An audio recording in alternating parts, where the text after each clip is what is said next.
Commissioner office నుంచి వేణుని మాట్లాడుతున్నాను. చెప్పు. సిటీలో 15 మంది రౌడీల్ని ఎన్కౌంటర్ చేద్దాం అనుకుంటారు. ఆ లిస్టులో నీ పేరు కూడా ఉంది. కొన్ని రోజులన్నీ ఆపేయడం మంచిది. ఎవరి కోసమో నేనెందుకు భయపడాలరా? నన్ను టచ్ చేసే మగోడు మీ డిపార్ట్మెంట్ లో ఉంటే నా ఏరియాకి రమ్మని చెప్పరా.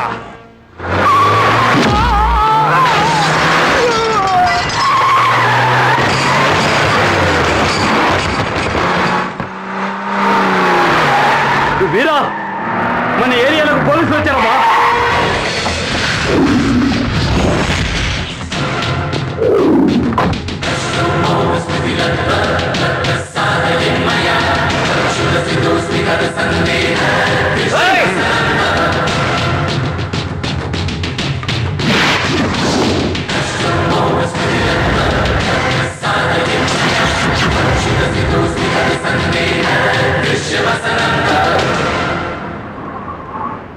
ఇప్పుడే చెప్పాను, డిపార్ట్మెంట్లో అసలైన మొగాడుంటే రమ్మను అని.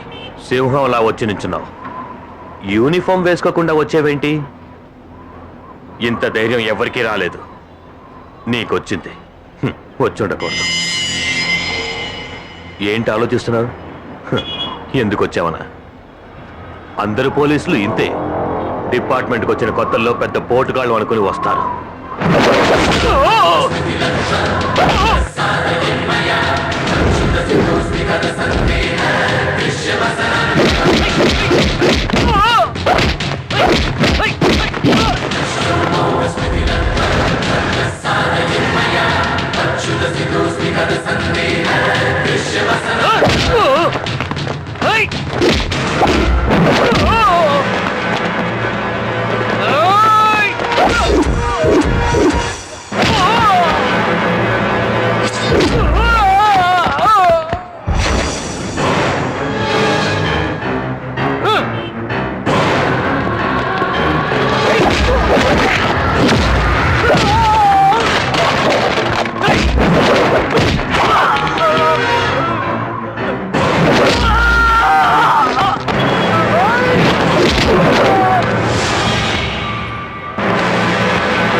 చేతిలో తుపాకీ ఉన్నంత మాత్రాన నన్ను షూట్ చేస్తావా? ఎవర్రా నువ్వు? ఆఫ్టర్ ఆల్ ఒక పోలీసువి. నీ దగ్గర AK-47 ఉన్నా కూడా నీ రేంజ్ మోకాళ్ళ కిందేరా. హ్యూమన్ రైట్స్ కమిషన్ అంటే ఏంటో తెలుసా? మోకాళ్లకు పైన ఒక చిన్న గీత పడినా ఎంక్వైరీ అనే పేరులో మీ వాళ్ళని బొక్కలోకి తోస్తారా. ప్రతి పోలీసోడు చేతిలోనూ తుపాకీ ఉంటుంది. అది సంటోడి నోట్లో నిప్పుల్లాంటిదిరా.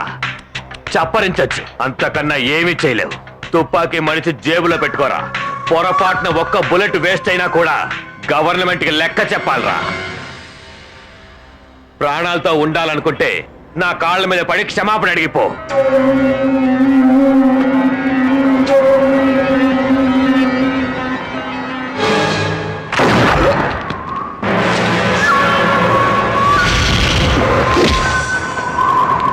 ఇప్పుడు చెప్తున్నాను రా, నేను పోలీసుని కాదు.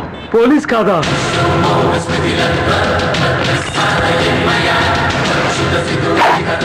బోస్